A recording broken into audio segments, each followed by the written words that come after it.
Kompas Bisnis hadir untuk Anda bersama saya Asri Gunawan. Saudara, 20 Januari 2025 bukan hanya sejarah bagi Amerika Serikat, tetapi juga lembaran baru bagi dunia. Kita sama-sama ambil nafas dulu, dengar baik-baik. Donald Trump kembali dilantik sebagai Presiden Amerika Serikat untuk kali kedua. Yes, Amerika Serikat kembali di bawah kendali Donald Trump. Tapi apakah hanya Amerika Serikat saja yang berada dalam genggaman Trump? Secara tidak langsung, dunia juga iya loh, lewat kebijakan-kebijakan yang berdampak langsung. Lalu apa karakter Trump yang bisa dipelajari di masa lampau saat ia menjabat pertama kali sebagai Presiden Amerika Serikat di tahun 2017? Jawabannya adalah tarif. Indonesia adalah salah satu negara yang pada masa lalu ini dibilang curang oleh Trump karena neraca dagang Amerika ini tekor terus oleh Indonesia. Nah, Indonesia tidak sendiri saudara, ada negara-negara lain yang Trump ini nggak suka menjadi Presiden Amerika Serikat lagi. Apakah Trump ini menggenggam nyawa dunia? Kita ke data berikutnya. Cinta mati pada tarif. Watak dan karakter Trump sudah terkenal lewat caranya memimpin Amerika Serikat selama 4 tahun lamanya, berakhir 4 tahun lalu. Tarif adalah peluru yang hampir selalu dipakai Trump bagi banyak negara mitra dagang. Saat kampanye saudara janjinya sama. Tarif adalah kunci yang diyakini membuat Amerika berjaya di peta dagang dunia. Tetapi peluru ini membuat meriang banyak negara di dunia karena kena imbas. Lalu apa janji Trump? Pertama, getok tarif 100% bagi negara yang sepakat meninggalkan dolar Amerika Serikat. Kemudian BRICS adalah negara yang berencana memutus ketergantungan pada dolar. Di Januari ini Indonesia bergabung ke BRICS. Nah, itulah kenapa Kompas Bisnis juga bilang Indonesia ini punya nyali besar menghadapi Amerika meski ini pasti dengan strategi. Lalu siapa musuh bebuyutan Trump? Mudah sih jawabnya, Tiongkok. Nah, Trump ini akan menaikkan tarif impor barang asal Tiongkok jadi 60% secara umum, bahkan menjadi 100% khusus untuk produk otomotif. Kalau Tiongkok kena getok, sudah pasti dua pilihannya nih. Balas Trump sembari cari pasar baru juga, kemudian Kanada dan Meksiko juga akan digetok tambahan tarif 25%.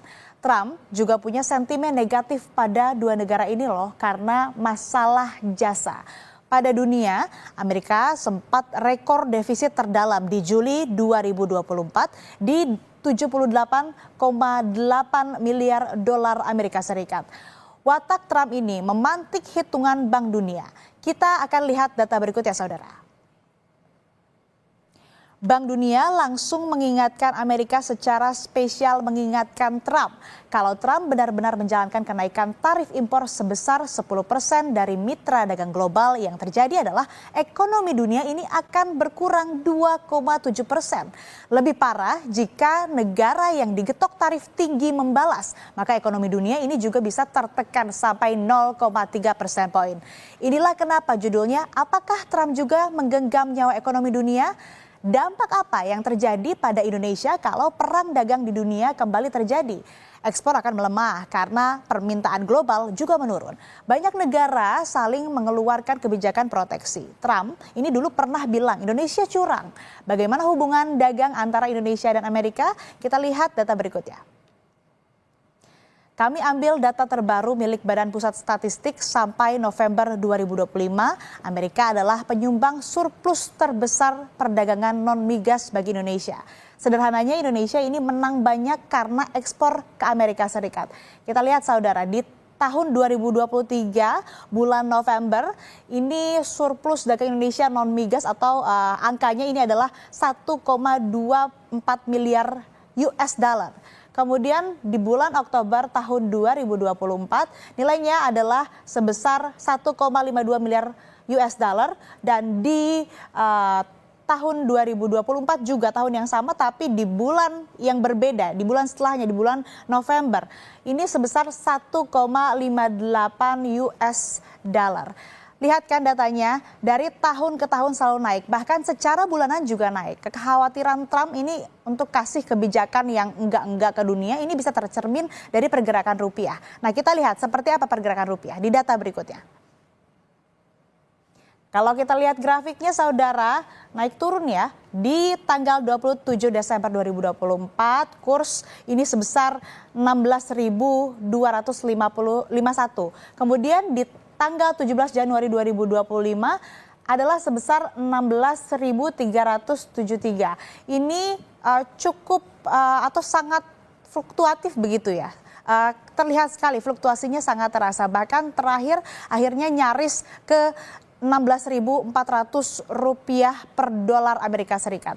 Tapi Bank Indonesia ini bilang nilai tukar rupiah terhadap dolar pada Januari 2025 tepatnya hingga 14 Januari 2025 hanya melemah sebesar 1 persen poin dari level nilai tukar akhir 2024. Nah, perkembangan nilai tukar rupiah terhadap dolar Amerika Serikat juga relatif lebih baik jika dibandingkan dengan mata uang regional lainnya seperti rupiah India, peso Filipina, dan baht Thailand yang masing-masing melemah sebesar 1,20%, 1,33%, dan 1,92% poin. Bank Indonesia juga menurunkan ekspektasi pertumbuhan ekonomi tahun 2025 karena menurunnya permintaan global. Tetapi hanya dengan Amerika Serikatlah Indonesia diprediksi masih akan surplus. Berikut pernyataan Gubernur Bank Indonesia Peri Warjio. Pada tahun 2025, pertumbuhan ekonomi Indonesia diperkirakan juga lebih rendah dari perkiraan sebelumnya. Ekspor diperkirakan lebih rendah sehubungan dengan melambatnya permintaan negara-negara mitra dagang utama kecuali dari Amerika Serikat. Bank Indonesia memperkirakan pertumbuhan ekonomi Indonesia pada tahun 2025 berada pada kisaran 4,7 sampai 5,5%, sedikit lebih rendah dari kisaran perkiraan sebelumnya 4,8 sampai 5,6%. Presiden terpilih Amerika Serikat Donald Trump akan dikukuhkan sebagai Presiden ke-47 Amerika Serikat pada Senin 20 Januari 2025 waktu setempat. Donald Trump dengan sepak terjang perang dagangnya dan dampaknya bagi Indonesia. Usai jeda, kita akan ulas bersama ekonom Universitas Indonesia Fitra Faisal. Tetaplah di Kompas Bisnis.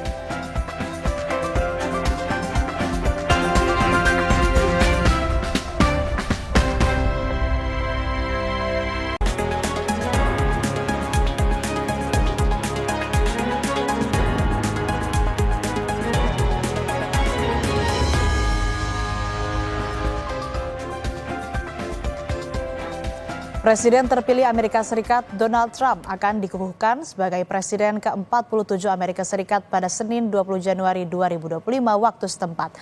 Donald Trump dengan sepak terjang perang dagangnya dan dampaknya bagi Indonesia. Kita akan ulas bersama ekonom Universitas Indonesia Fitra Faisal. Selamat pagi Mas Fitra, apa kabar? Selamat pagi Mbak Asri, kabar baik. Mas, ini kan Trump kembali jadi presiden. Bank Dunia ini menurunkan prospek pertumbuhan global kalau perang dagang ini atau perang tarif kembali pecah. Nah, jadi gimana nih proyeksi ekonomi Indonesia di tahun ini? Di angka berapa, Mas Fitra? Ya, kalau dalam tafsir Protagoras, hidup itu kan relatif ya. Kalau kita melihat perspektif Trump itu juga pasti ada risiko dan peluang. Untuk Indonesia sendiri sebenarnya kalau kita melihat pertumbuhan ekonomi di tahun ini, tahun 2025 ini masih cukup resilient ya. Masih bisa di atas 5%. Kita atau forecast technical kami itu masih menunjuk angka 5,05% ya. Dan bahkan bisa 5,1% kalau memang pemerintah mampu untuk kemudian mengelola fondasi ekonomi domestik dengan baik.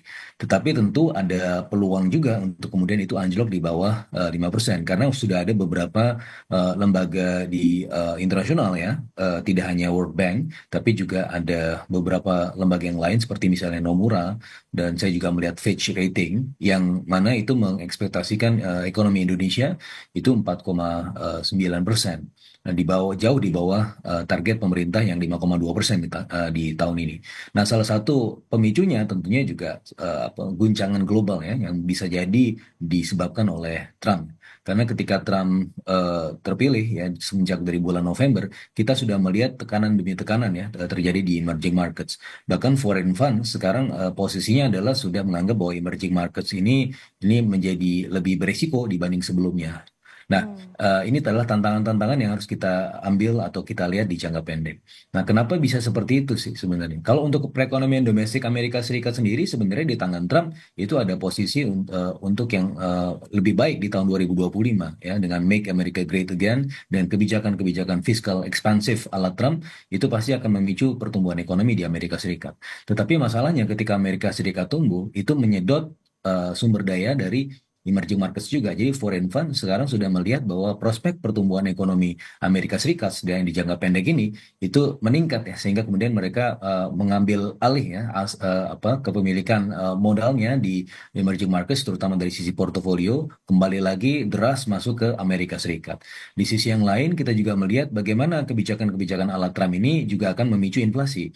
Nah, ini juga yang kemudian membuat the Fed itu sepertinya agak setengah hati ya untuk menurunkan suku bunganya di tahun 2025 ini. Dari sebelumnya ekspektasinya adalah 5 kali penurunan suku bunga, ini kemudian dari risalah yang kita lihat di bulan Desember kemarin, mereka masih sangat antisipasi faktor inflasi sehingga forecastnya untuk the Fed itu maksimum 2 kali. Bahkan bisa jadi tidak menurunkan suku bunganya sama sekali, melihat dari prospek inflasi dari Amerika Serikat itu sendiri. Dan pada akhirnya kita melihat kenapa rupiah ini tertekan, karena dengan demikian maka bond market di US kalau kita lihat semenjak dari bulan November itu yieldnya naik terus. Ketika yieldnya naik terus berarti ini kemudian memiliki semacam ruang sedot ya untuk kemudian tadi emerging market selain memang menuju safe haven US prospek pertumbuhan ekonomi tinggi, tetapi juga dari sisi return dari bond yield itu juga meningkat juga seiring dengan terpilihnya Trump. Ini juga kemudian memperparah ya kondisi rupiah. Nah, kemarin sebenarnya Bank Indonesia sudah memutuskan untuk menurunkan suku bunganya dan kita juga sempat khawatir bahwa ini akan mengacaukan prospek rupiah ya di jangka menengah panjang. Tetapi untungnya inflasi di Amerika Serikat kemarin masih sesuai dengan perakiraan. Tetapi tidak ada yang bisa mengantisipasi nanti apa yang Trump katakan ya di setelah inaugurasi ini, itu yang bisa jadi memicu gejolak pasar. Dan tentunya yang sangat kita khawatirkan adalah bagaimana jika Trump kemudian memang betul-betul mengeksekusi ya kebijakan-kebijakan tarifnya ya terutama terhadap China, itu pasti akan ada disrupsi dari rantai pasok dunia juga gitu, Mbak Asri. Bicara soal kebijakan, sebetulnya apa sih kekuatan ataupun juga kelemahan kebijakan tarif ini sampai seakan-akan Trump ini seperti cinta mati begitu, Mas Fitra? Ya, berbeda dengan Biden dan juga Obama ya sebelumnya, bahwa kita masuk ke klaster Demokrat, mereka kebijakan-kebijakannya adalah kebijakan-kebijakan yang sifatnya lebih multilateral. Bagaimana Obama dulu dengan Trans-Pacific Partnership dan juga Biden dengan Indo-Pacific Economic Framework, dua-duanya sama-sama kebijakan multilateral, tapi kebijakan yang sebenarnya juga ingin menandingi China, ya, tetapi secara tidak langsung.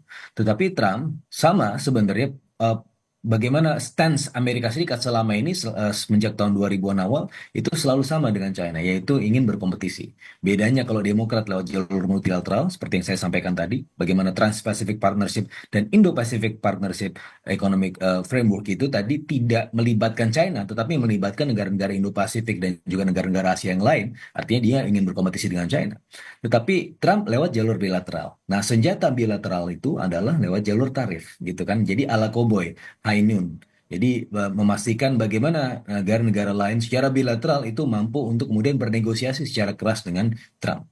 Memang ini di satu sisi ada risikonya, tetapi di sisi yang lain kalau kita kembali lagi kepada periode pertama Trump, di akhir-akhir periode Trump itu kita sebenarnya Indonesia hampir saja membuat semacam limited trade deals ya dengan strategi-strategi bilateral yang di Trump lancarkan. Memang dia mengancam, tapi di sisi yang lain selalu membuka peluang negosiasi. Sehingga bisa jadi ini menjadi peluang kita juga ya untuk kemudian masuk ke Trump.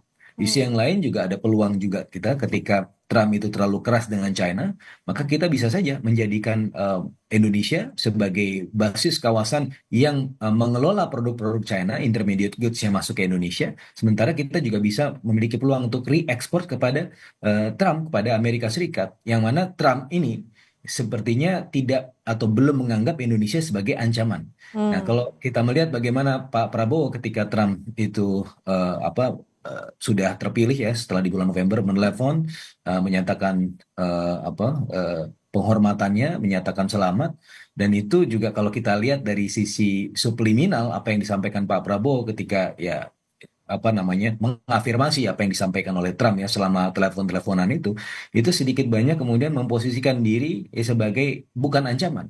Dan itu merupakan strategi Indonesia untuk juga masuk kepada apa Amerika Serikat. Jadi kita berteman dengan China, kita juga berteman dengan Amerika Serikat, dan tentunya strategi berbeda-beda. Ketika strategi kita meninggikan diri dengan Amerika Serikat, maka itu adalah bisa jadi persepsi buruk ya, karena kita dianggap sebagai ancaman. Tapi apa yang dilakukan oleh Pak Prabowo adalah mengafirmasi apa yang dikatakan Trump, ya, yes sir, gitu kan. Itu suatu hal yang menurut saya itu suatu strategi yang khusus ya, yang memang ditunjukkan oleh Pak Prabowo kepada Trump. Nah, ini menurut saya menarik ya, karena dengan demikian maka kita tetap bisa untuk tetap menjalankan politik bebas aktif kita. Meskipun kita sudah masuk BRICS ya, tapi BRICS menurut saya bukan merupakan apa namanya suatu kemunduran buat kita, karena pada saat yang bersamaan kita kan sebenarnya juga sedang submit OECD. Pun demikian, sebenarnya dengan Trump itu yang dijalankan strateginya adalah bukan strategi lewat multilateralism atau regionalism, meskipun kita dengan BRICS, tapi kita masih bisa menjaga hubungan kita secara bilateral dengan Trump ya, dengan Amerika Serikat. Meskipun tadi apapun kebijakannya termasuk juga soal tarif ini akan pasti didiskusikan dan juga bisa membuka negosiasi begitu ya. Tapi apakah kira-kira Trump ini akan tancap gas untuk getok tarif di semester pertama ini atau baru setelah pertengahan tahun? Dan kira-kira ekspor kita ke Amerika kayak gimana nih? Meskipun selama ini surplus dan tadi juga Mas Fitra bilang sebetulnya Amerika belum menganggap Indonesia ini sebagai ancaman begitu. Ya, saya rasa Trump di episode kedua ini akan jauh lebih soft ya. Dari beberapa informasi yang saya dapatkan dari teman-teman di China dan juga Jepang, sebenarnya sebelum Trump terpilih pun, mereka sebenarnya sudah in favor terhadap Trump. Itu suatu hal yang sebenarnya cukup mengejutkan ya. Kenapa? Karena kan Trump ini membuat disrupsi yang sedemikian besar ya pada ekonomi dunia. Tapi di sisi yang lain, ternyata kenapa mereka lebih memilih Trump? Karena ya mereka melihat potensi ekonomi juga ya dari apa yang kemudian kepemimpinan Trump ya. Mereka sudah tahu bahwa Trump itu akan bernegosiasi secara keras, tapi ya itu adalah bagian dari permainan juga, dan mereka sudah mampu untuk kemudian membaca itu dan membaca bahkan ruang-ruang ekonomi di balik itu. Yang kita patut sepakati ya, di zaman Trump itu tidak ada em, perang fisik ya, dan itu juga yang kemudian bisa kita lihat nanti ke depan. Dan berikutnya adalah pendekatan Trump dengan China sepertinya akan jauh lebih soft. Bagaimana TikTok misalnya, ini sebagai salah satu indikator ya. TikTok di zaman Biden itu sudah di-ban, tapi di zaman Trump itu dibuka lagi ruang negosiasinya. Bahkan kemarin itu sempat tutup sama sekali, nggak bisa diakses. Trump yang bilang bahwa ya TikTok dibuka lagi di zaman saya. Dan itu kemudian ada peluang negosiasi kan. Berarti kalau kita lihat ada ruang-ruang ekonomi yang bisa jadi tumbuh. Karena biar bagaimanapun Trump itu adalah negosiator, Trump itu adalah businessman, dan itu juga kemudian ruang-ruang yang mungkin kita bisa dapatkan ya. Indonesia bisa masuk ke sana dan juga tentu masih bisa kemudian menjaga pertemanan dengan negara-negara lain gitu. Meski tensinya lebih soft, lebih rendah begitu ya antara Amerika dan Tiongkok, tapi kan masih ada potensi efeknya terkait dengan apa kalau misalkan nantinya terjadi ada perang dagang. Nah, apalagi Indonesia juga udah gabung BRICS. Nah, kira-kira apa sih yang harus dimitigasi atas risiko fluktuasi kurs, Mas Fitra? Saya rasa yang terjadi adalah fluktuasi kurs itu bisa terjadi di jangka pendek, tapi di jangka menengah panjang mungkin akan terjadi semacam keseimbangan baru yang lebih baik begitu ya. Nah, di jangka pendek sebagaimana yang saya sampaikan tadi, karena persepsi ruang pertumbuhan di jangka pendek ada di Amerika Serikat, maka dana tersedot ke sana. Sehingga itu yang kemudian menipiskan ruang mata uang emerging markets ya, tidak hanya di Indonesia terhadap dolar Amerika Serikat, tapi rata-rata emerging markets itu memang terdepresiasi mata uangnya. Karena memang sekarang sumber utama pertumbuhan ekonomi dunia itu bisa jadi berasal dari Amerika Serikat dengan kebijakan-kebijakan ultra ekspansifnya. Tapi di jangka menengah panjang bisa jadi dengan adanya ruang-ruang negosiasi bilateral yang melalui jalur perdagangan dan investasi, itu yang juga kemudian bisa menguatkan fondasi ekonomi di emerging markets juga di Indonesia kalau kita bisa menangkap peluang itu, sehingga kemudian volatilitas nilai tukar kemudian bisa tetap terjaga dengan baik. Tentunya dengan ruang koordinasi juga antara Bank Sentral, Bank Indonesia dengan juga pemerintah ya, bagaimana juga menjaga target-target domestik itu tetap terjaga. Nah, ini semua kalau misalnya diselaraskan dengan baik, saya rasa masih bisa kemudian memandu ya pertumbuhan ekonomi kita di jalur yang dia atas 5%, ya bahkan bisa menuju 6%. Dan di sisi yang lain, inflasi dan juga prospek kemudian nilai tukar masih tetap terjaga gitu. Tapi saya masih melihat bahwa forecast kita ya untuk nilai tukar di tahun ini memang tidak akan masuk kembali ke 15 ribuan. Equilibriumnya adalah di 16.500. Tapi setidak-tidaknya ya yang paling penting adalah bagaimana menjaga bahwa nilai itu tetap stabil ya di antara waktu ya tahun 2025, 2026 dan juga berikutnya sehingga tidak kemudian menghasilkan ongkos-ongkos tambahan buat perekonomian. Karena tahun lalu salah satu sumber yang menekan ya industri kita adalah dari sisi ongkos produksi yang juga salah satunya dari volatilitas nilai tukar. Nah, ini juga perlu kita jaga ya di zaman post inauguration dari Trump ini. Oke, yang nggak kalah penting juga nih Mas Fitra, singkat saja. Kira-kira akan seperti apa nih nasib pasar modal atau bursa kita ini selama Trump mengendalikan Amerika?